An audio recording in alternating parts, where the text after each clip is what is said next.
a kid conducts an active shooter with the parent's gun, right? And the parents end up getting charged. Is that right? To be honest with you, yeah, I think they should face some sort of repercussions. So now we look at it as the judge has someone that they let go. The person that's let go is violent and kills someone. I feel that the judge or potentially the district attorney should face some sort of charges as well.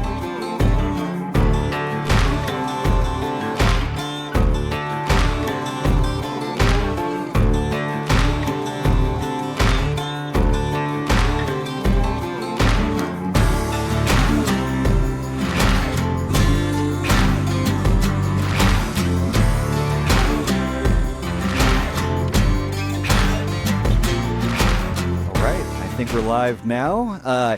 Dedra Worley, thank you for joining me on the podcast today. Dedra, so I got some questions and things that I'm going to ask you real quick. Viewers and listeners, thank you for joining us again on the Mugshot Podcast. If this is your first time here, be sure to hit that subscribe button. It really helps us on the channel. And today I have a veteran police officer that I worked with many times when I was on the police department. So Dedra, you had a 25-year career on the police department. I did. Thank you so much for inviting me on, Chris. I'm really excited to be here. Oh, well, thank you so much for coming. Yeah, absolutely. We've crossed paths numerous times in the department. We weren't necessarily on like a specialized unit or anything together. Yeah. But I do remember, in fact, I was recounting to my girlfriend after you left the other day, a time where I got into a foot pursuit and you happened to be in the area and you pulled up and just smacked the crap out of this guy. You got out of your car and you tackled him and you got him for me. Okay. So it's one of those things where, you know, I've known about you for a long time. Now, I wrote down some of your specialized units. Let me make sure I have this correct. Okay. So you have worked, obviously, 25-year vet, crimes against at-risk adults. You were part of the PORT team, which is essentially crowd control. What does PORT stand for? PORT stands for Public Order Response Team. And basically, it's responsible for responding to a lot of the mass demonstrations or larger protests that we have in the community. Okay, interesting. You were part of financial crimes. You were a school resource officer. You also did recruiting and you worked at the training academy. Did I get all that right? Yes, you got it. Okay. So let's start at the beginning.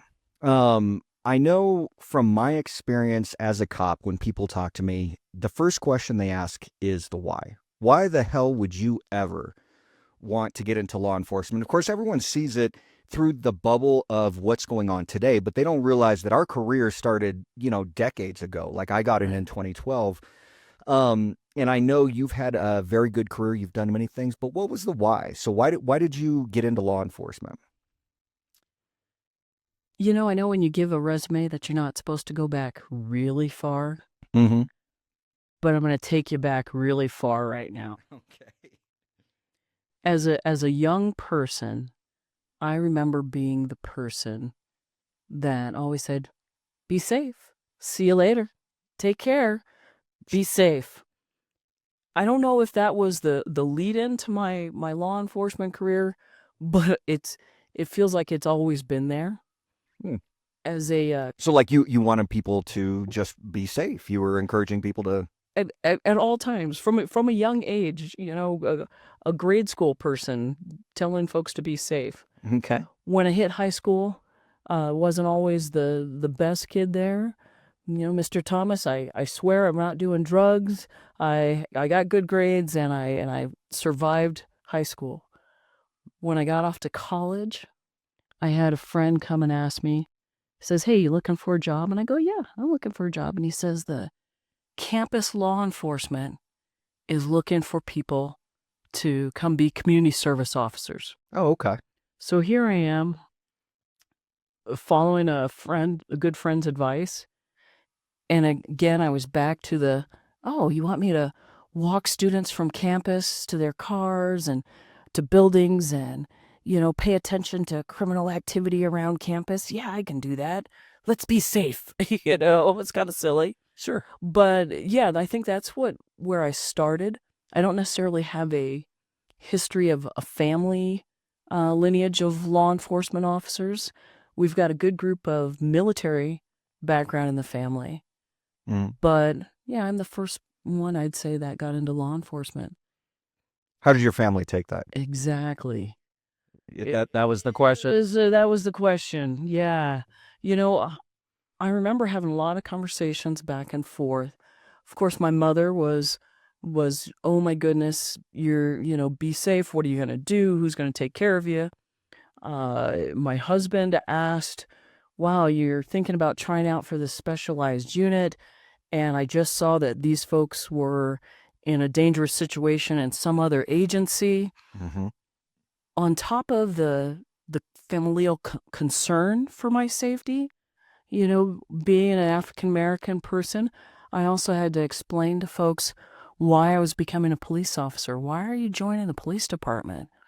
And Well, and if you don't mind me asking, I yeah, mean, so you say you have to explain it. So was that from a point of just the racial relations where they kind of felt like cops were the bad guys or like the stereotypical like white corrupt officer and you were joining? absolutely, Okay. absolutely.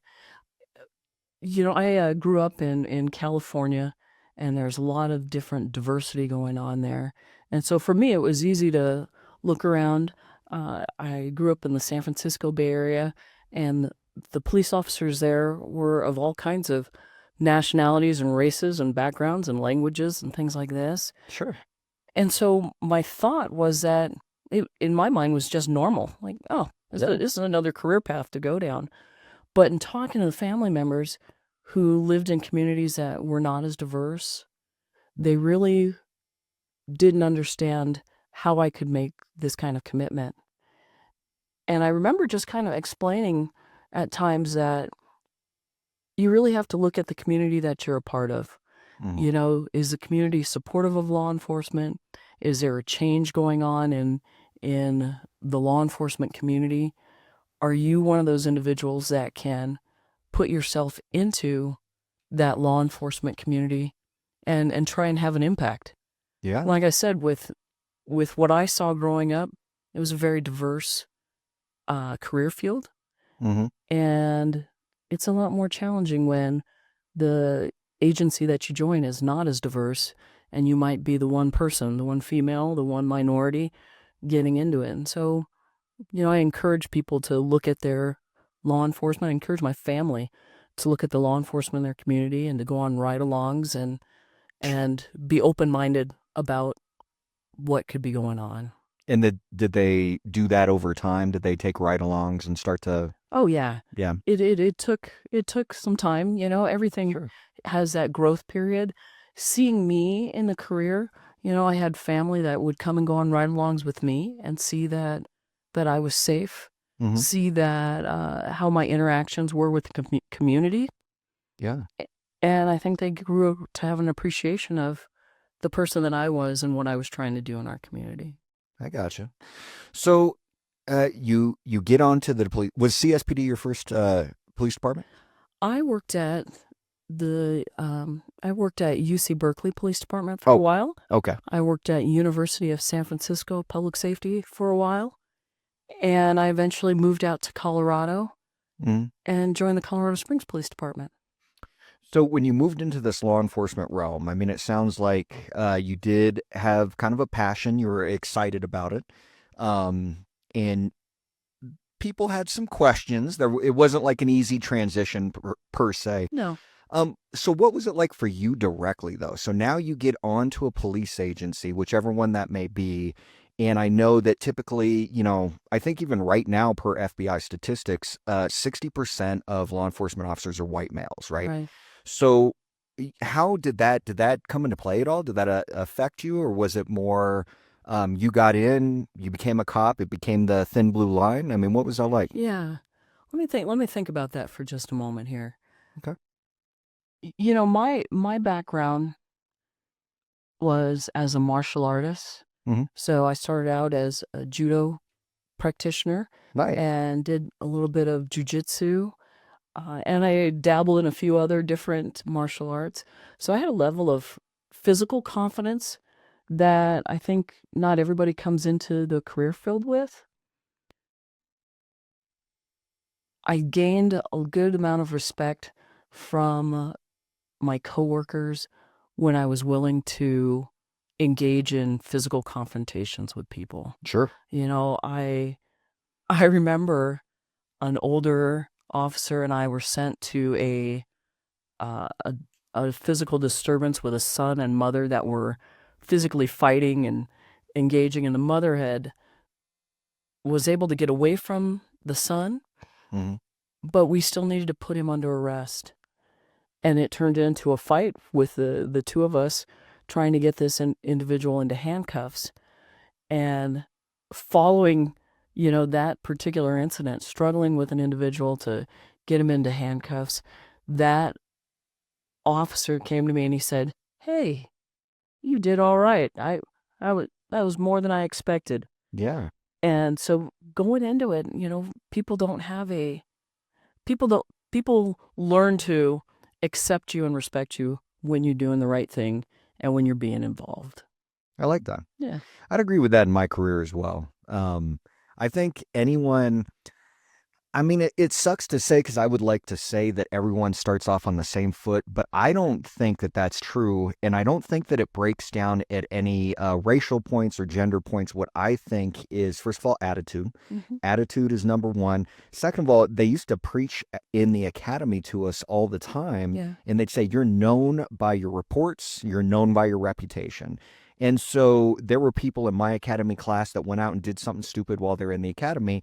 And then you come to find out that the academy instructors were talking to the sergeants to where they were going to work in the division. Absolutely. And before you know it, that reputation carried over to them. And so I think that everyone is unproven in the beginning, and everyone's just kind of, waiting to see, waiting to Mhm. kind of test people out. And then the minute you prove yourself, like it sounds like you did right there, Yeah. it's like that automatic kind of acceptance. There's still going to be, at least in my opinion, there's going to be people that it's hard to be around. It's a bunch of alpha males and alpha females in a police department. It's just like high school, you put them all together and some people aren't going to shake out. But for the most part, I mean, I think it's, Yeah. people develop their own, reputation. Well, and what I would tell you is from working in the training academy, there's always that passing of information and knowledge along. This is what we saw in this individual during the academy, and we're providing detailed information to a training officer. Here's the strengths, here's the weaknesses, here's the opportunities to grow this individual as a law enforcement officer. Sometimes it is, hey, let's just get them to engage by talking with a community member. Let's get them to do more detailed reports, things like that. And so that information transfers to your training. Once you're out of that training period, though, Mm-hmm. that's when it just goes kind of free for all. Just and I agree with you. It is kind of like a high school environment. Everybody's going to see what you're doing. Yeah. Everybody's going to be a part of their team, their group, and they're waiting to see what it is that they're gonna see from you, what you're gonna bring. You've got to show up. You've got to want this career to begin with. Sure. It's not a career where you just think, today I'm going to be a police officer. If you do, you haven't thought about it long enough, and you haven't really investigated it well enough. Mm-hmm. You have to be willing to show up every day and put your best foot forward and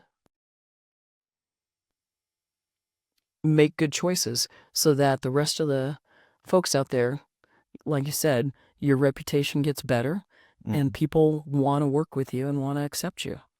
Well, so then I guess let me ask you this, because I agree with you. But then I also think that we're from a different generation than the new officers that we have going through the academy today. Right. So what I'm hearing from a lot of people on the department is we have, people that'll come on, and I would say that in our time frame, the idea was that you find a job that you really like, in this case, policing, you commit, you make it a career, you retire from it, and that is kind of how you view things. But in today's generation, they're very, like, I'll give it a shot, and then if I don't like it, I'll give it a shot. So I don't know that you get the same level of commitment out of the gate.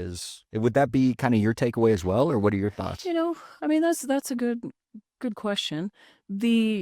From the recruiting standpoint, I always looked at it of what is it that brings you into the career? Just like you're asking me, Mhm. what do you think you're going to get out of the career? Everybody wants to go to the hot stuff, right? SWAT team. I gotta go be sexy SWAT, I Yeah. gotta go be the canine officer and sniper somewhere, this type of thing. Sure. It's a great sell for recruiting. Hey, you get here, you enjoy, maybe you enjoy patrol, but you can also look at all these other areas that you can get into. Mhm. If you're not settled in on one spot, then try something else. Try something a little different. And and that's kind of to keep people interested and motivated so that they go to the areas that fit their own personality. Mhm. This new generation of police officers, I think they're like a lot of us where they want to have impact and they want to make a difference. And so, you know, they don't always think that I have to do my time right here in patrol for the next 5 years or something like this. They go, "Oh, I'm just gonna zip right into that detective gig and it's gonna work." Mhm. Not necessarily the case, as you know. Um, Takes and time. it takes time. It Well, takes growth. well, I think for us it was what P1 plus one, so you're looking 5 to 6 years before you in patrol before you could ever get a specialized unit Right. back in the day. And yet I heard probably a year ago, Mhm. um, 2 years or less in some cases, they're picking these people out of patrol and putting Right. them in. Yeah. Right. Folks are moving around a lot quicker just because of the size of the agency, and the folks are, yeah, maybe a little bit more mobile in their careers where they go, you know what, this isn't the agency for me. Maybe I'm moving on to a different agency. Mhm. So yeah, I think folks are doing that a lot younger in their career. A good conversation that I had with a senior officer of 4 years on the department, who was now training, these younger folks that have only been on 1, 2 years out. And this officer who'd been on for 4 years said, they're different, they're just different than I am. They didn't have the same kind of training that person got. This 4-year officer is telling me about, yeah, when I got trained, I had these officers that had been on for 15 years and 16 years and 20 years, and they're pouring into me the level of knowledge that they have at as a very experienced officer. Yeah. And so he says, how am I going to give that to them? And I go, you can't at this particular moment in your career because you've only been there for 4 years. Sure. But the fact that you want to, the fact that you realize that the information that was passed on to you, the values, the detail, the drive to do the job Mhm. that came from these older officers, these are the same values and drive that you need to perpetuate through to these younger officers so that we can, be motivated and successful Mhm. in a career in law enforcement, providing good service to the community that's out there. Yeah. Yeah, I would say there's probably not as much direction now. And I mean, I think since 2020, if you look pre-2020, um, there was a lot of senior officers that had been in, but were still patrol. And so you're talking Yeah. guys that had been on 25, 30 years and they only wanted to be patrol. And then they would go and they would train some of these younger officers. They're like, okay, this is the best way to do this. They would coach you through consensual contacts and things like that.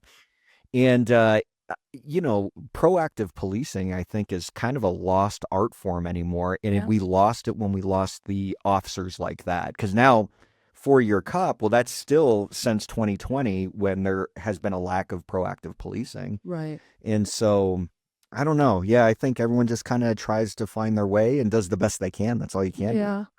I think that I believe in the community relations and community policing. That is a good point for me of going out there and being able to get the trust from the community and work with them. Hmm. But since 2020, we have been in law enforcement reform Sure. across the country, across the world. Consistently the mantra, law enforcement needs more training, law enforcement needs more education, they need to be more kinder and gentler to the community, have a better relationship with the community, and the laws are changing, right? Sure. Not the ones that we always agree with, so that you know. Oh yeah. So as those laws change, the face of law enforcement has to change as well. Mm-hmm. You know, as a older officer, as a more experienced officer, I got to a point when I went, wow, this is much different than when I got here. Yeah. I don't always agree with it. I don't always understand it. And I think that we got an exodus of officers that said, I've been around long enough. I have committed long enough to this community, and it's okay for me to let go now, you know, Yeah. or even just it's time to move on, because I don't want to be a part of this the way it's changing. Right. Myself, I try and encourage the younger officers, and I tell them, this is now your generation of law enforcement. Mm-hmm. I want to help you, support you. Even after I retired, hey, I'm still a fan. Still want you to do well. Sure. But it's now up to this younger generation of officers to make sense of the way the laws have changed, to apply the laws appropriately to the community, and just identify what this career is going to look like. They've got to shape and mold it, because they're the ones that are going to live in it for the next 20 years. Well, and I think that brings up a good question. I mean, is what is going on right now sustainable? Because last time I looked at the numbers, you know, I left in 2023. We had approximately 800 cops. I talked to cops this week, Yep. and we're less than that, if I'm not mistaken. Right.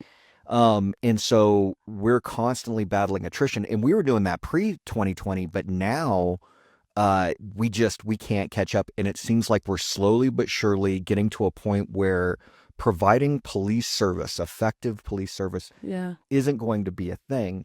And so what's got to give, or what's going to give? You know, how do we move past it? Because right now, it seems like doing what we're doing is not sustainable in the long term. There may not be a police department in 20 years. Right. Right.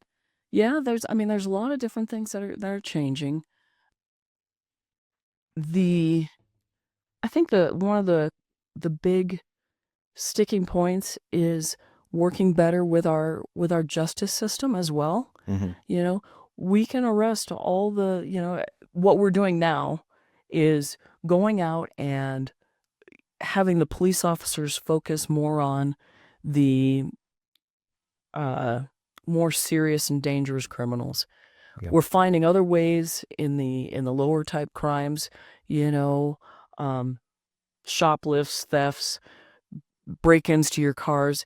Hey, let's find an alternate way for you to report that.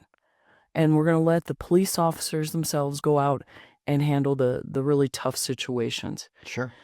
So yes, we've kind of paired it around, and we're making kind of a pivot on how we're doing reporting and how we're responding. But we also have to work with our justice system. And I think that's where the retired police officers and the community need to focus on the laws that we really want to enforce and have an impact on. Okay. We've got to have the police officers that know, the community members that are concerned, come together and say, okay, this is what we've seen over the years. Can we come to an agreement that, these drug crimes are serious, that we're not going to start lessening the charges for people in the future, because they just get out and go on, and we know that there's a lot of repeat offenders that continue to cause hurt and pain to our community. So somehow we have to work on the laws that are out there. And I think one of them that's more recent is just Irina's law. Mm-hmm. That has to deal with the Ukrainian refugee that came here and was Stabbed in the subway in North Carolina. Yeah. And so they've made a law for her, or named after her, so that it impacts the judges and the court systems and in how they're handling criminals that come through. Less less bond, or greater bond, less cash bond, and working to keep those folks in the system so that we're able to um, not allow them back out and about so that they're able to hurt people. Well, it seems to me very politically charged, right? Like, here we talk since 2020, but our world has been altered completely in the way we know law enforcement. It's different for the average person, but for us, you can do the best investigation in the world. You can capture the bad guy before he hurts anyone. You can do all the things. Absolutely. Get him in there, have all the evidence lined up, have video footage, and then you get it in front of a judge during prelim that's like, nah, I don't like it, just kick the case. Right. And who holds the judges? Not only the judges, but the attorneys that are investigating it, the judges, the juries that are there as well. I don't think that people really have a full understanding of what it is that police officers do. And so I think it's important that we spend some time educating our community members through different types of programs and ride-alongs and groups to come to see what it is that police officers do, and to have a better understanding of how we're keeping them safe from our actions. Well, let me ask you a hypothetical, because I agree with you in the fact that, let's say a person, and I read some news articles, and for the life of me, I can't remember, I don't have them on me, but essentially someone had been arrested numerous times. And in the comments, people are saying, well, here, the cops aren't doing their job, but it had nothing to do with the cops. The cops made the arrests. Again, it was the deals issued by the district attorney, or it was the judge that let it go, or what have you. Yeah. Do you think we as police officers, there is always we are held accountable for our actions, right? Up to and including if we do something really bad, not only could you get fired, but you can go behind bars. You can be arrested for it right there. Right. When it comes to some of these judges and these district attorneys, when they belligerently let someone go that they know is going to be a security risk, the Irina, that's a key example, because that guy had been let out how many times, and they knew he was violent.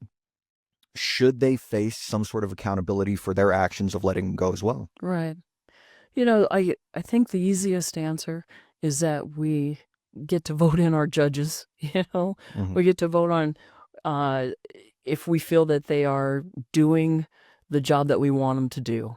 So that's one of the things that you definitely have to pay attention to when those ballots come up that are looking at our judges. We don't always know their history and who they are, but taking some initiative and doing some research on them so that we understand what their positions are is a positive thing at the lower levels. But what about the judges that it's like we've seen judges that maybe had the best intentions. They became a judge, and I would have said, man, that guy is awesome. He has the community is number one. Yeah. But then at some point, again, politically, they get to the point where their views change. You can call it whatever you want, but essentially they say, okay, well, I'm going to do things this way just because politically it looks the best on me or whatever. Right. And now you have someone that you voted in, but they've changed. And so circling back, it's like, I think about these cases where a kid conducts an active shooter. Where this is a crude example, but it is an example nonetheless. A kid conducts an active shooter with the parent's gun, right? And the parents end up getting charged. Is that right? To be honest with you, yeah, I think they should face some sort of repercussions. So now we look at it as the judge has someone that they let go. The person that's let go is violent and kills someone. I feel that the judge or potentially the district attorney should face some sort of charges as well. Right. Now, the problem is it's like, well, where's the drawing point? Like, how can you prove cause and effect on that? Right. Like, the judge has no way of knowing what the future holds, right? Absolutely. But at the same time, in the Irena's case, that person has been proved Mhm. that he was a violent offender numerous times. Right. So I think the judge is culpable for her slaying to some degree. And that's how I feel. I don't know how Sure, you feel. sure. You know, um, and again, I think you hit the nail on the head when you said we don't know what's going to happen. You know, we as law enforcement officers, we have to do our job. Mhm. We can't sit around and go, the judges aren't going to do it, the district attorneys aren't going to do it.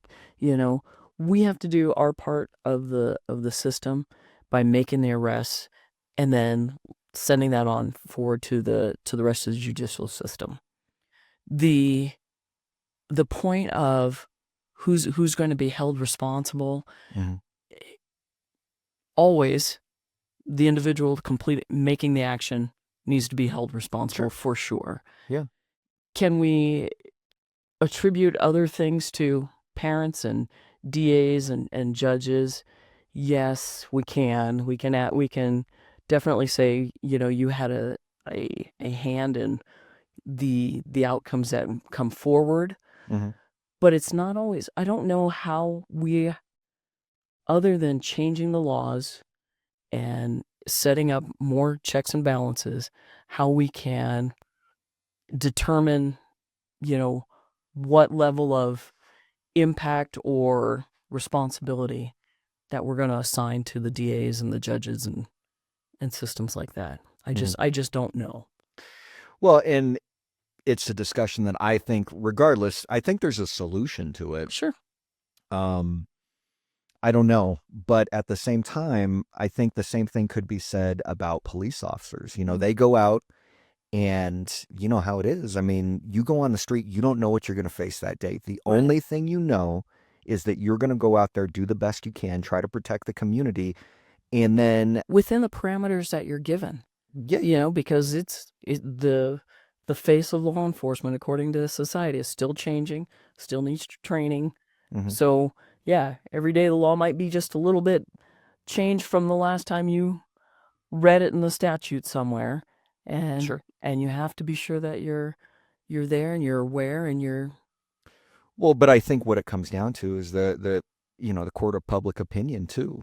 Like you have a cop that here's the thing, I mean, you know how it is.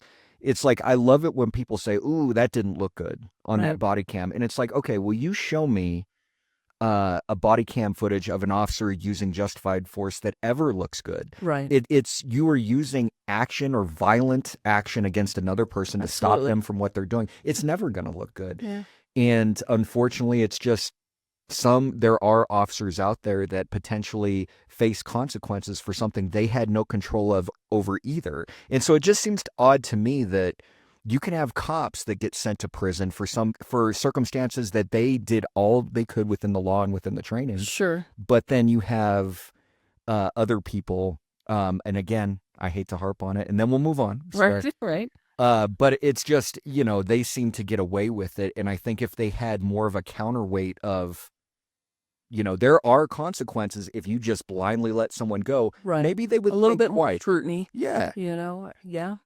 And we being the actual folks uh, applying and enforcing the law, we are the obvious. Law enforcement is the obvious target because Yeah. we are there under everybody's video camera.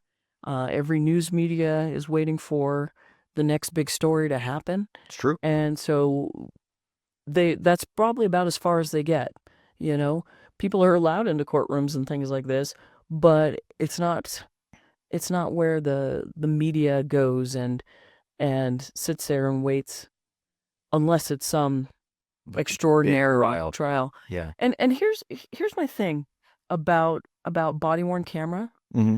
I I I really am in agreement with body worn camera. Sure. I think that it does show, the best we use it, it shows what's occurring and in real time and as much as we can see. Um but we know that that's not always the thing that is shown. We don't get to sit and watch the whole video to the conclusion and go, oh yeah, okay, well let's make a decision about this now, in the court of opinion. Sure. The part that's getting more and more concerning to me is how much of the video are we actually showing? Are we getting to the point of showing to the community, to the world, this is how this person's life ended? It it really feels like it's desensitizing people Yeah. to these really challenging, tough endings to calls for service.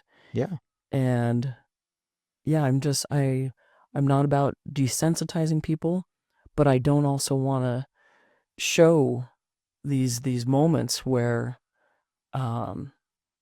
people are losing their lives. And Sure. I'd really like to, I don't know how to fix that either. It's just I don't think that we need to make that just open to the public at all times. Oh yeah, we're going to give you the whole video, and have less compassion for what happens at the end. I don't know, something like that. These are tough issues, and it's funny because I think we keep coming back to the same point of what's the solution. Right. And I find myself anymore, it's like I used to say on the department, and you being a supervisor, I'm sure you're the same way, but it's like, if you're going to come to me with a problem, come to me with a solution. Like, you Absolutely. can't expect me to figure all this crap out on my own. Right. I guess where I get frustrated is when no one wants to solve the problem. It's like, how can I work around the problem? What can I do to put a Band-Aid on the problem instead of solving it? Right. And I don't know. I'm glad we have these conversations, and we can kind of work through that together. To kick it around a bit, throw out something a little bit more controversial, just so we can have it out there in the ether and folks can start thinking about it, start looking at it. Well, what's fantastic is people don't ever get the cop side. I think that's the whole reason that I started this whole podcast was just that, cops are humans too. You know what I mean? I know cops that play video games. I know the cops that play baseball with their kids and do things, do martial arts, have families. It's like, just because someone wears a badge doesn't mean they're a robot or an alien. They can't be trusted. It's like, I'm a part of this community too. But I think that, officers so often they don't, their side is never heard. They're never seen as a human. You don't get that human interaction. And I love the humanizing the badge. Sure. So I don't know. I really enjoy doing stuff like this just because it lets people see, oh yeah, cops are kind of humans too. So one of the stories that I wanted to share with you Tell me.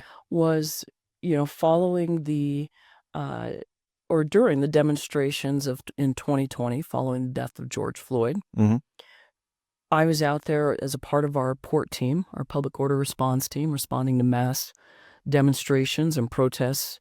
Not just in that early month, but I mean that was a time period that went on for the whole summer and into the next year. Still looking at these mass protests and demonstrations. Mm-hmm. The human part for me, and I've said this before, is a moment of explaining my part in that, being out on the line to my family, and having my family ask me, my young adult children asking me, well, Mom, are you safe? Yeah. And it was really one of those moments where I thought that throughout this career, I was taking into consideration their feelings and their emotions.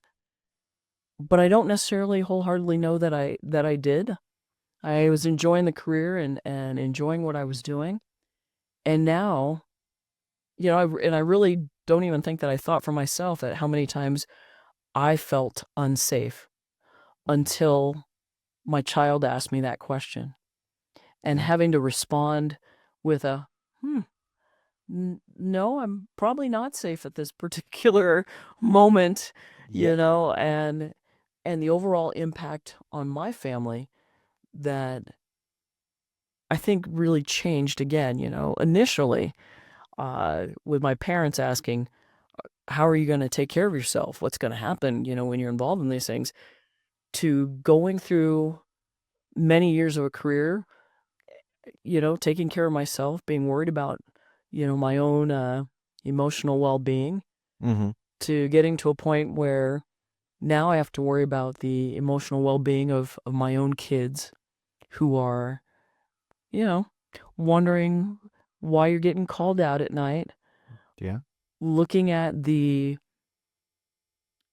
news that comes through and having them digest it and not always being present when they're seeing those news flashes of current events, and even having young kids whose peers would question them about this particular incident that might have been violent or challenging, and knowing that my child had to respond to their peers about what part I played in it, or even people being angry at them because I was in law enforcement. That's got to be tough. It was. Did they face some of that? Oh yeah, most Yeah. definitely, Really? definitely. Um, they they did a good job, and I always tried to tell them that we're doing the right thing. We're trying to keep people safe, and to always share their feelings and their emotions with me. Mm-hmm. A lot of it got back to, hey, I can't have you going to the mall tonight. Hey, I don't want you going to the park, in the middle of the night. And so they got the questioning from their friends, but they also had me on the other side of it, trying to do the amount of shielding that I could as a parent. Yeah. Yeah. It's got to be tough. I mean, Yeah, they yeah, I think they did good. I know they're proud of me good. for making it through the career.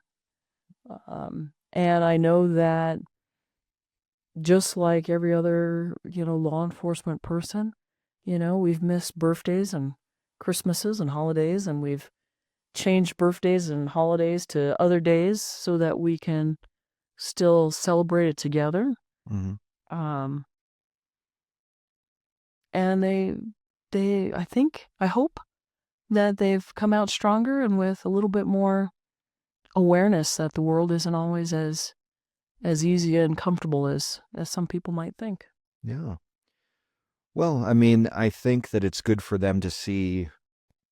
I think it's probably pretty rare that they're able at a younger age to see both sides of an issue, right? You look at every other kid that went to their school that probably didn't have law enforcement parents. So all they see is what they see on the news or probably social media, not the news. Right. And so your kids were lucky in the fact that they maybe hear one thing at school, but then they're like, well, wait a minute. I know my mom. My mom's not a good person. There's obviously another Your side. mom is a good person. Yeah. So let me ask you this. You had this big realization and your kids are they've come to terms with what you're doing. You as a parent, you've been the cop. What would you say if one of your kids came to you today and said, you know what, I decided that I want to be a cop? What would you say to that? Right. I have been asked not only by my kids but their friends, Mm-hmm. is this a career field that I need to get into? And just like I said earlier, it's important that you really investigate if this is the career for you, to go on ride-alongs, to talk to police officers, to look at what the community and society is saying about police officers, because the career field is in the middle of change. Yeah. My easy response is there's probably something else that would suit you very well. Sure. Sure. I'm glad that I was here to protect the community and to keep the community safe. But really, I'm also happy that I'm able to give this child, this person, the opportunity to also look at other career fields. Be sure that you're not skipping over something. And in fact, one of the things about recruiting came to folks who went, what should I study? What should I, a lot of law enforcement agencies require that you have education. Mhm. And what should I study in college? What should I do? And I said, well, if you're going to be in this career field, yes, you can go do criminal justice or administrative justice programs, but really, what happens if you change your mind? What happens if you get hurt? What other interests do you have that at this time in your life you can pursue those interests and gain extra knowledge? That's a great point. When you come into law enforcement, you're going to go through an academy. We're going to teach you all kinds of good stuff about law enforcement and the law and application and how to interact with people. But is there something else that you can bring to me? Do you know something about, biology and forensics? Do you know something else about computer science that, can help us with the crime labs and more technology that we're going to bring to these investigations? Yeah. There's a lot of other things that you can study. And if that's what you want to bring to this career, then okay, yeah, please do that. And come be the best police officer that you can be. It's up to them to make that choice. If it's in your heart and you feel it, even as your parent, I'm gonna worry about you. Even as your friend and your pseudo mom, because you're friends with my kids. If this is the career that you're gonna follow, I want you to do it to the best of your ability, and be sure that you're providing the community the best officer that you can bring. Yeah. I like that. I think that's well put. I don't know. I think anyone that I've ever asked that question had the response varying levels depending on how they felt about their agency, how they felt about policing. But ultimately it ended up in I would try to convince them to do something different. And I don't know, there's like so many emotions tied to it because on the one hand, you can just in that statement alone, you can see the sacrifice that cops make. Like they know this is a hard police field or a hard field to work in. Yep. A lot of sacrifices. You could die. Again, something could happen. You could end up in prison. You could get sued. There's so many negative aspects to it, and yet they still do the job. But they know that it's so negative that if someone was to go and ask them what should they do, a lot of times they're like, don't do it. And I've even had conversations where people ask me, and you were very, very eloquent. I told them, fuck no. That was my response. Okay. Let me tell you this. Tell me. I went to a young person's career fair, high school. Okay. And as a recruiter, they gave everybody their own little rooms to be in. And I was there in a room with all my, here's a law enforcement, I don't know, pin, badge, whatever, to try and inspire these young people. Yeah. And I was in the room alone. Really? Alone for quite a while. Yeah. So to the point where I walked out in the hallway and I just kind of watched as these groups of kids are going around, and I'm waving, and several kids had come by and said, well, we wanted to come into your room, but our counselor said, oh, you don't want to do that. And the kids were ushered off to another section. No kidding. So much so that of course I'm upset. Yeah. And I find counselor and I said, hey, I want to speak to the kids, especially the people that at this age want to know about the career field, want to know about the job. Sure.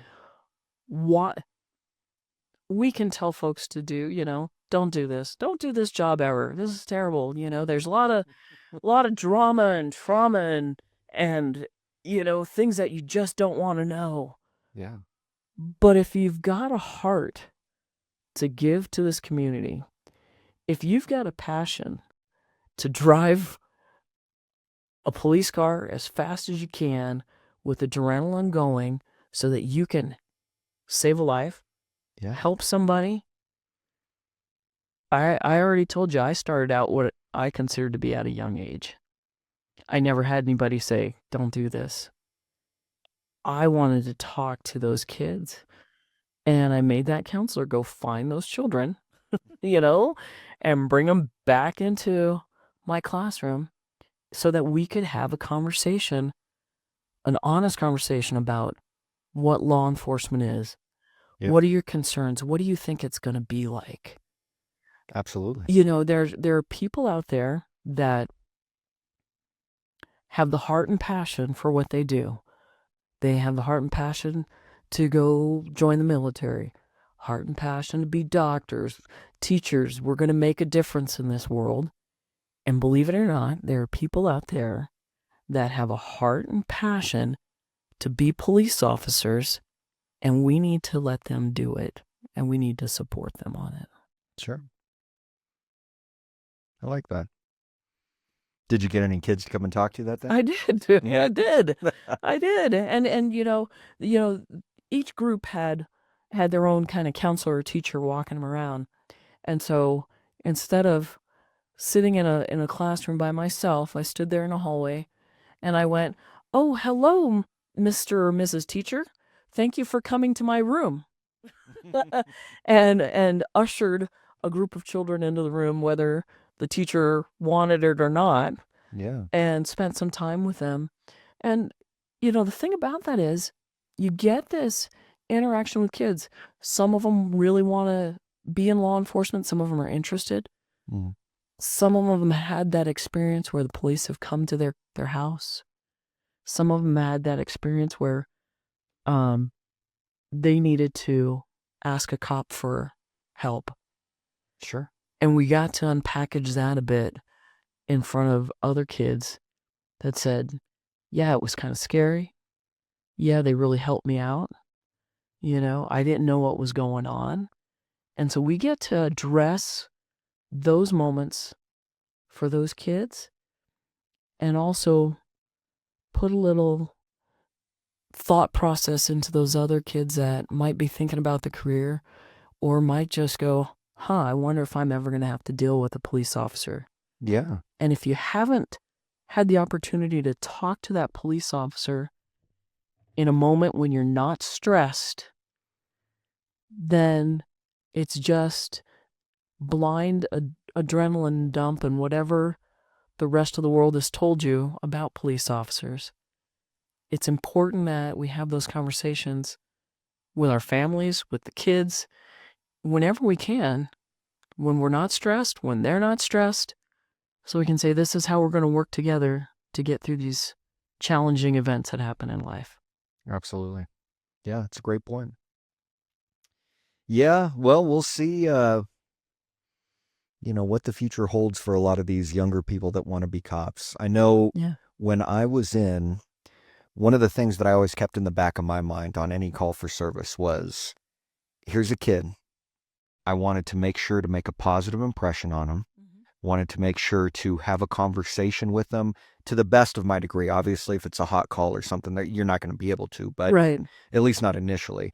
But my point in doing that is, first of all, I wanted it. A lot of these kids were in these negative households. And when they see the police arresting mommy or daddy, it develops that negative stigma. And so I wanted to let them know, first of all, we're going to do everything we can to get your mom or your dad help, or for whatever reason we were there. Right. But second of all, I wanted to let them know that, I'm not an evil person. I'm here to help them. They were my concern. And the reason I wanted to do that, one, it's just the nice thing to do. But number two, eventually they will be older adults. I'd like them to have a positive contact with a cop. And who knows, maybe it's that one kid that I changed their life so much. They said, man, I remember that cop. I want to be a cop one day because Right. that guy helped me out so much, Oh, absolutely. because if we're going to try to change the current generation, we can't. They're already set in their ways. The only thing we can do to increase our, how we interact with the public, we can start now, but we really want to start with the next generation, with the younger kids, and let them know, hey, we're not bad people. Right. We're here to Right. help. We're here to do whatever we can. So, Yeah. so I tell you what, looking back on your 25-year career, you've been in a lot of units. You've probably seen a lot of things. Is there any situation that stands out that still brings you like chills to this day? Any situation that was like, wow, man, that was a crazy situation?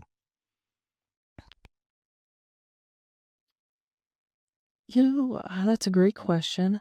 I,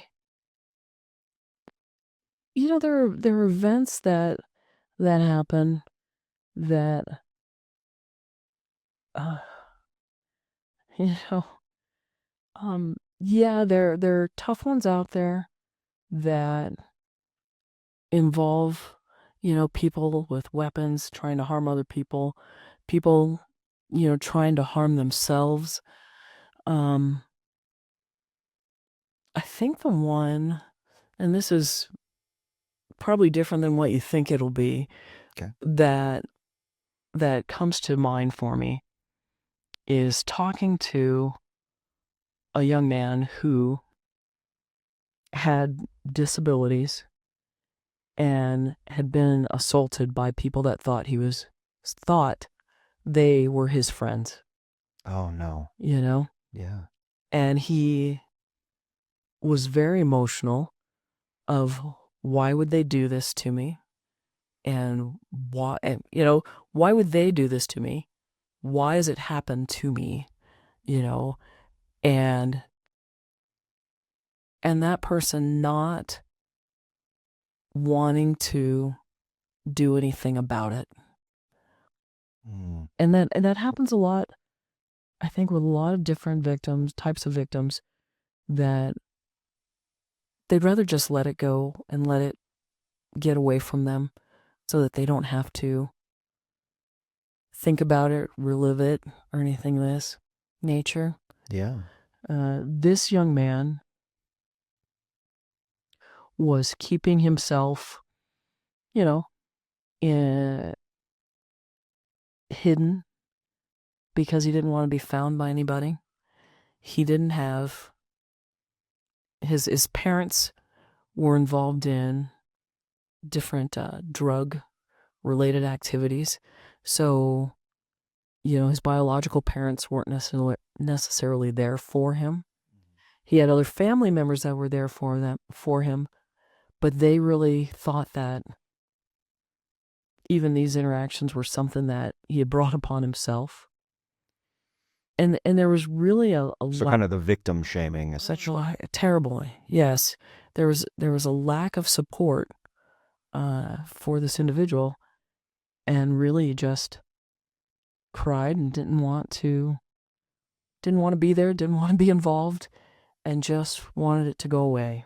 Oh, it's sad. So we had a lot of long heart-to-hearts over, the course of the investigation, to share with him that, he deserves better, that there are other people that will truly be your friends, Yeah. that counseling is important for everybody involved.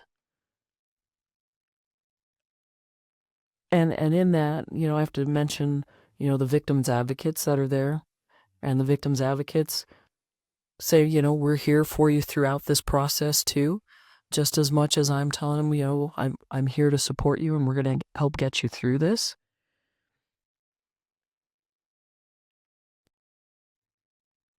And then even getting to the point of, okay, we're going to go through a court process. Are you going to be able to make it to court? And that fear of facing, your attackers, and that fear of questioning from everybody, and you've already got the questions from the people that you don't want that questions from, your family's going, are you sure? You want victims in certain cases really need the support of their family and their friends and their community so that they can be strong enough to get through what's coming through the court process, and realizing that their actions are actions that are hopefully going to keep other people safe. Yeah. So, sorry. No, that's okay. I appreciate you sharing that. Hmm. It's got to be so hard for just, you brought up an interesting point about victims, right? Hmm. They get victimized, they report it, but that's not the end. And even if they get treatment starting day one, let's say they work with someone to get their life back on track. Yeah. A lot of these court cases take months, years, and it's a drug out process. And eventually you're going to come face to face with the suspect, your attacker, or whoever it is. Right. And then even more than that. So not only do you have to get up in front of a jury, in front of your attacker and everyone, and explain how your life is changed and what you went through, but then you get a defense attorney that comes and basically puts the blame square on you and tries to get their victim off. I don't know, man. Like, that is a rough process. And I'm sure there's a lot of questions for people that have seen it before. We're like, how do these people not follow through or whatever? But you look at it like that, like, wow, these victims are almost set up for failure from the beginning. Do they want to go through that whole process is what I'm going to say. They look at it from a sanity perspective. I can let it go now and I can hopefully be over this in 6 months, or it can be carried on for 2 years to where we're keep opening up the wound. And I don't know. It's got to be hard. It's got to be really hard, especially in a situation like that. Yeah. We have to do these things where we're providing the victim as much service and support as we can, while respecting their needs and wishes too. That can be hard. Yeah. But it is about providing them a level of dignity as they go through this process, and letting them know that that there are people out there that support them and support the actions that they're taking to move forward in the process.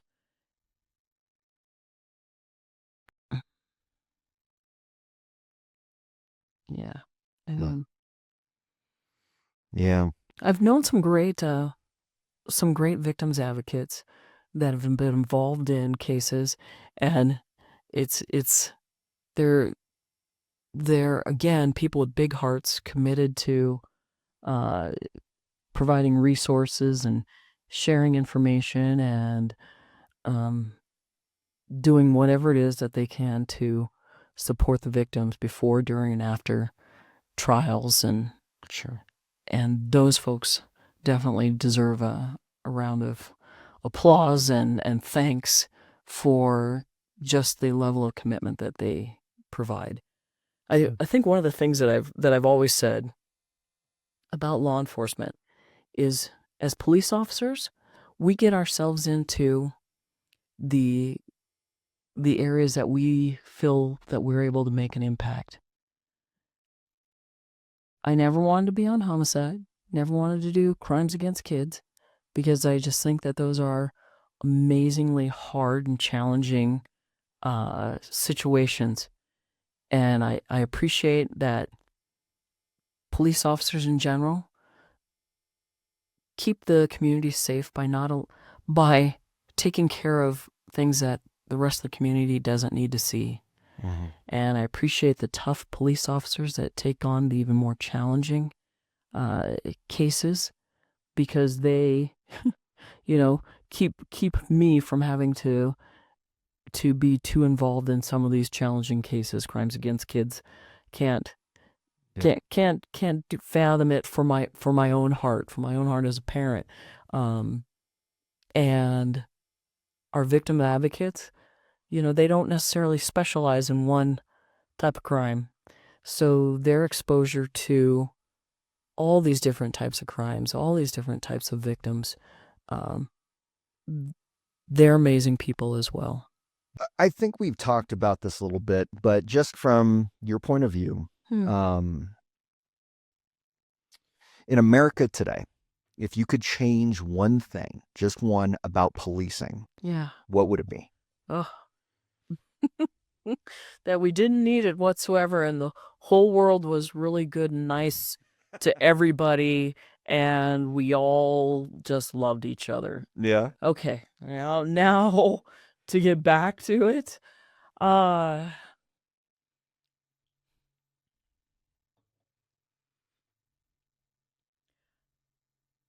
one thing in law enforcement that I would want to change.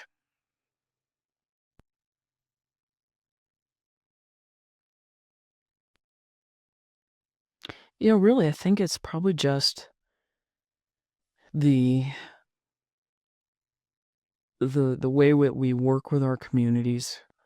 I'd really like our communities to be able to continue to trust in law enforcement, to continue to trust in the police officers that are out there. Sure. I know that there are folks that have not always brought the best light to this career field through their actions.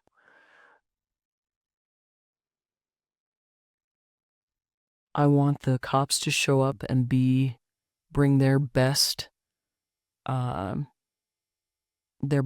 forward. Mm-hmm. I want them to show up to all the cases that we interact with. I want our cops to show up as the best person they can be with integrity. I want our cops to show up with the best emotional support that they can show up with in different situations. I recognize that not every situation is about the emotions, I guess, but when they show up, I want them to be prepared to handle the situations the best that they can, emotionally for the victims, emotionally for themselves.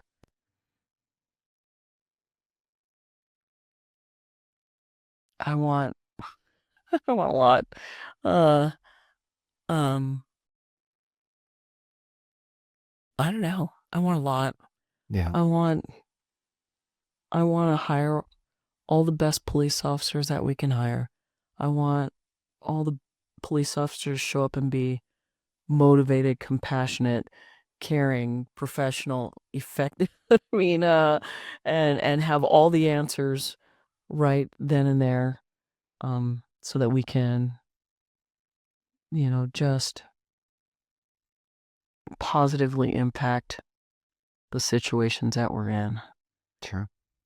I don't necessarily know that that's the one answer that you've got, so I'm gonna come back to that one later if we have time. No, I mean, I thought you brought up some great points. I mean, I think the pendulum is swinging the other way now.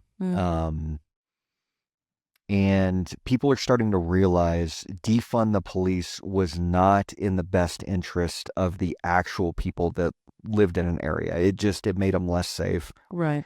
And I think with that, law enforcement agencies, I do take a little bit of a beef with some of them. Some of them are doing outstanding and they truly believe in transparency. And I think that's the way it should be. That's the only way you develop trust. Right.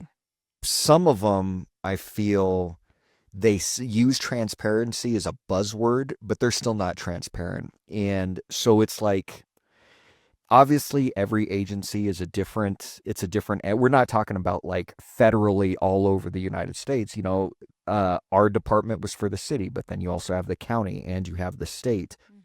And so each agency is its own entity, ran by a certain amount of people that are going to do their own things, and that's just the way it is. Yeah. But I don't know. I just wish that we could, if we're ever going to build that trust with the community, I think personally it has to start with transparency as a whole. And there are still agencies that they boast about it, like, hey, Right. we're so transparent, but in practice they just don't communicate with the public. And I think that transparency is not only um we have a homicide, so let's put out the body cam footage and hey, this is what our officers did. I think that's great. Community should know it. Right. I also think that um you know, if someone does something, an officer does something, you will see agencies send it to the news. Hey, here's the officer that does it. One thing I find interesting Mm. is that when I watch the news, I'll hear about an officer that does something wrong. Right. How come I don't hear about a sergeant or a lieutenant or a commander or whatever? That's where the lack of transparency is, because in agencies all across the country, you're going to have, those bad people, the 1%, Yeah. but they're going to be anywhere in law enforcement all up and down the chain. And so I don't know. Transparency is what's big for me. Right. And if I could change one thing, I would say that's where we need to work on. Okay. Yeah.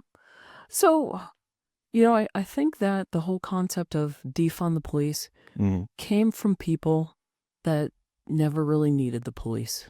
I agree. They came from folks that said, my life is great and nothing bad has crossed my door. So, yes, let's defund the police. Or the people that could afford the private security if they truly needed it. Yeah. Right? So, yes, we need police officers out there because sometimes there are people out there that truly need assistance and can't do it all on their own.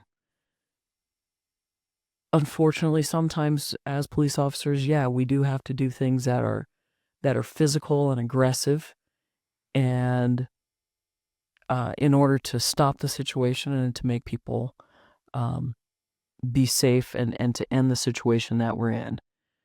The transparency piece of it comes from, the fact that we do have the body-worn cameras, that you can see that police officers are, by and large, making positive decisions to take care of the situations that they're sent to. Sure.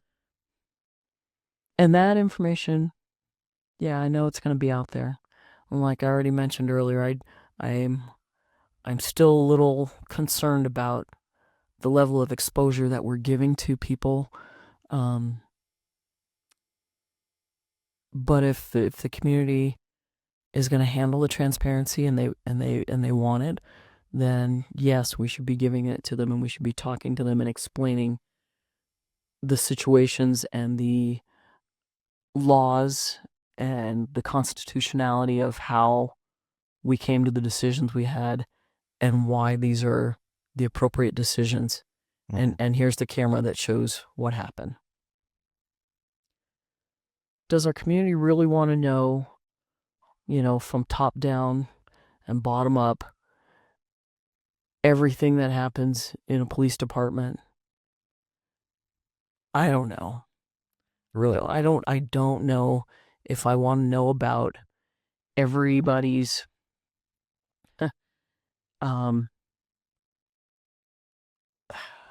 I'm not everybody's lack of discretion in their own personal lives out there. I don't. Well, hold on.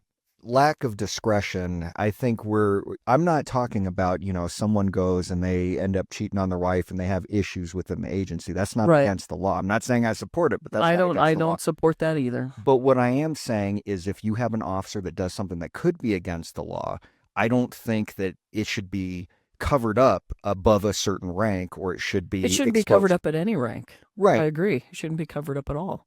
Yeah. If it's something that is criminal in nature, then just like the rest of the world, we take responsibility for our actions. And if it is something that is it's criminal in nature and it's open to the public, Mhm. then yes, people should be able to know and find that out. Yeah. And what that does is that should increase the it should increase the actual thought processes of everyone at every level to be law-abiding citizens. Mhm. Just like community members, police officers, sergeants, lieutenants, chiefs, deputy chiefs, everybody needs to be held accountable for their own behaviors, and if it's criminal, then they need to be treated that way. you Yeah. know I yeah. I mean, there's not much more to say on it. I just think that, in order to build that trust with the police department, they need to hear about our successes. Mhm. They need to hear about our failures. Yeah. And once we start giving it to them both like that, that's how you develop that trust where they're like, okay, well, I know that this agency, they've told me all the wonderful things they did, Mhm. but then they also told me where they messed up. And so I can trust that their word is going to be accurate. They're going to hold themselves accountable.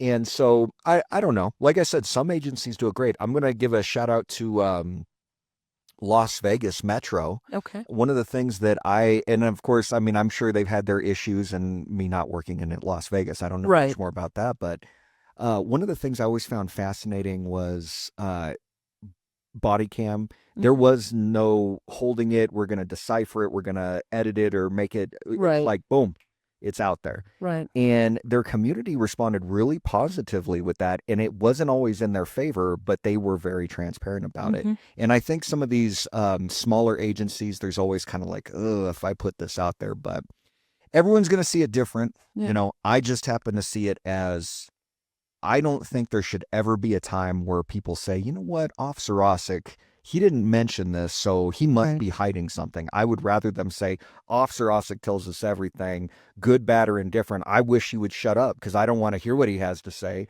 but at least I know what's going on out there. You know what I'm saying? Yeah, well, no, and I think that makes it more likely that people won't want to join your ranks and become police officers if they know that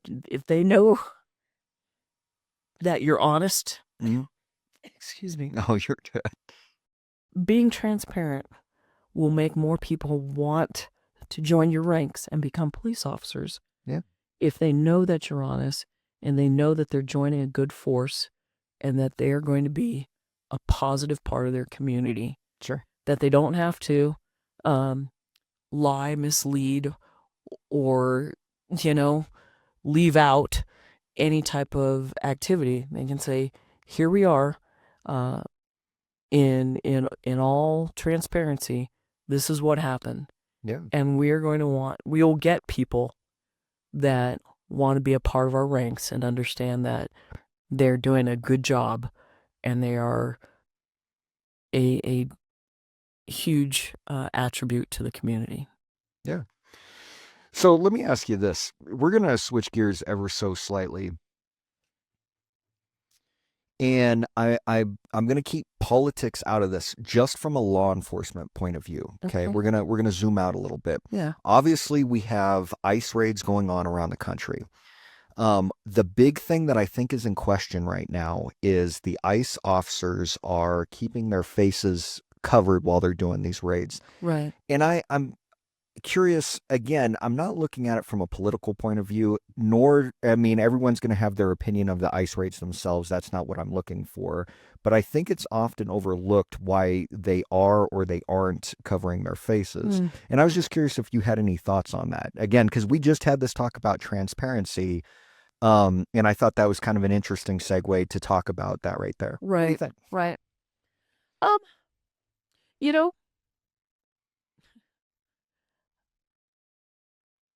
I think law enforcement officers are very concerned about their own privacy and their own family safety. Sure. And so, we do a lot of things to hide who we are. Someone comes up to you and says, "Hey, what do you do for a job?" "Well, I'm the, hot dog collector or something." I don't know. It's always some weird something. You know what I used to tell people? What is it? So they would tell me I never wanted to tell them I was a cop because you don't know if they like cops or hate. They could pull out a gun and shoot you right Right. there. Right. So they would ask me, what do I do? And I say, you know what? I work for the city. Uh-huh. I program the timing on the traffic lights. And that way we know when people can go and whether they slow it down. And sometimes there's a lot of traffic. So we got to, and you get about 30 seconds into talking about traffic lights and people are like, shut up. I don't want to hear That's anymore. enough. Yeah. That's and then they enough. never ask you again. Right. Yeah, Right. so I get where you're coming from. So that happens.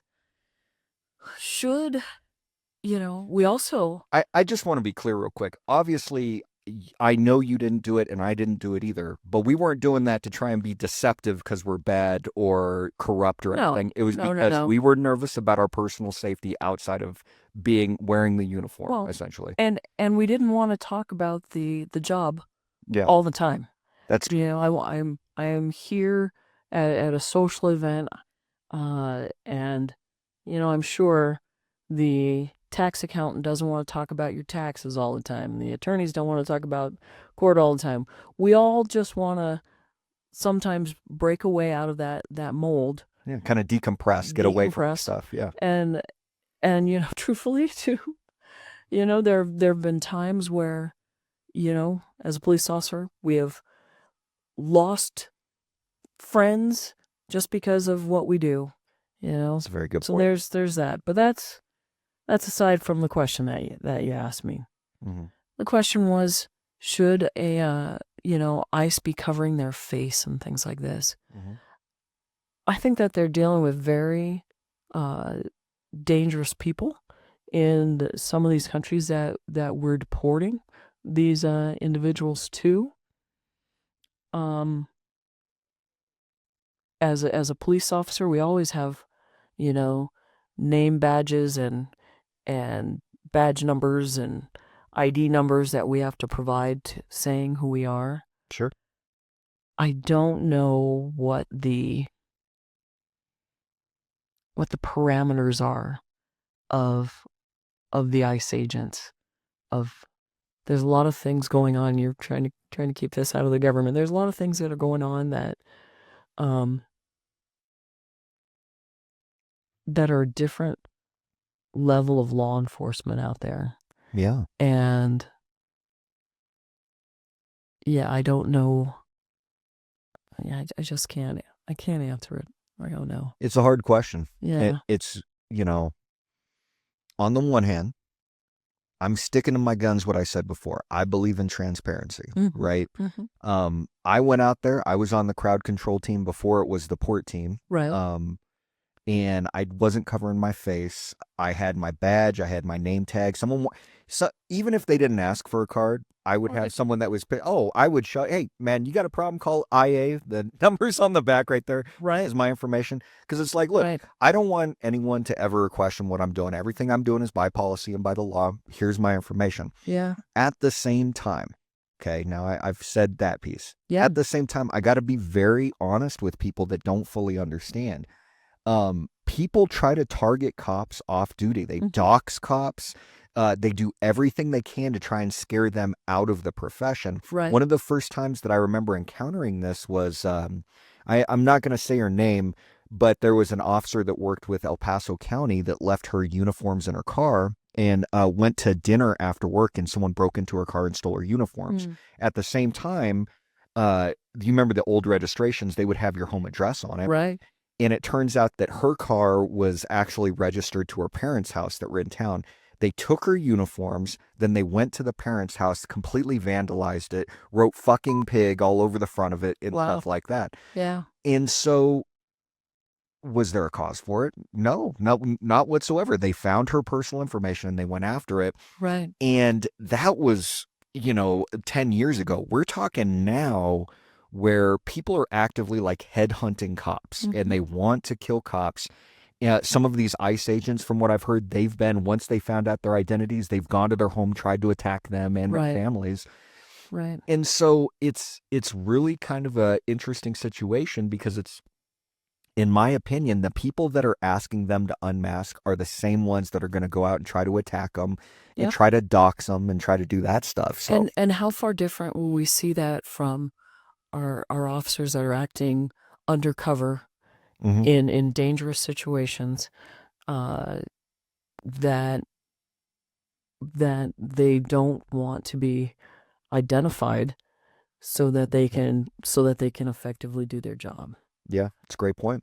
So Yeah, I don't know, all of these, I mean, again, social media, you don't know what's real out there. right. A lot of people are swayed to feel one way. A lot of them are bots, misinformation. People send that crap out. So it's just a wasteland of garbage, in my opinion. But that's like the big discussion right now Yeah. is whether they should have masks or not. And it's not an easy situation. But if someone was to ask me on the street, or if I was on a podcast and someone said, "Hey, Chris, what do you think?" I don't know. I honestly would say I think that they need to remain masked. I think ICE probably, and feel free to fact check me, they have a way for you to report if you were mistreated, if something like that, outside of the parameters of their duty. I mean, obviously, if Right. they're doing their job and they're following policy and the law. Right. But I just kind of feel like, yes, it's never talked about how these people are trying to attack the ICE officers off duty, so it's a safety thing. You Right. pull the masks from them and they start getting attacked. I mean, that is essentially terrorism. You are trying to affect what the Sure. government is doing, and stop it from making those decisions. So it's my own 2 cents. Okay. Well, I appreciate you having that conversation with me today. We've touched a lot of points. I think it was really cool. We got some deep in some conversation there. Yeah. Thank you for sharing Fidelis with us. I wanted to give a shout out to you and to them as the agency.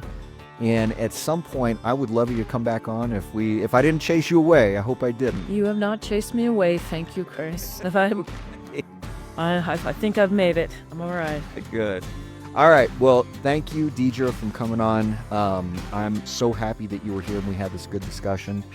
And everyone out there, viewers and listeners, thank you for stopping by again. Again, be sure to click that subscribe button if you have not done so already. And we will see you on the next one. Take care. Bye-bye.